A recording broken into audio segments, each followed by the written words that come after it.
Sana hindi ko madali ang katangahan ko.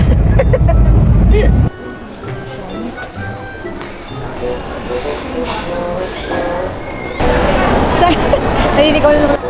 Ay, ano? Sabi na wala? Hindi ko napansin. May gulay! Ano ba nangyayang sa'yo, Antonieta? Saan ka papasok?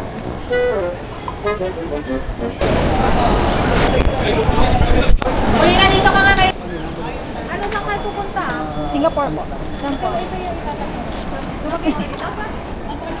Thank you po. Nakalampas na ako ng immigration. My God. Ang tinanong lang sa akin ay kung ano daw trabaho ko ngayon. Sinabi ko na virtual assistant. So mamaya ako itutugay.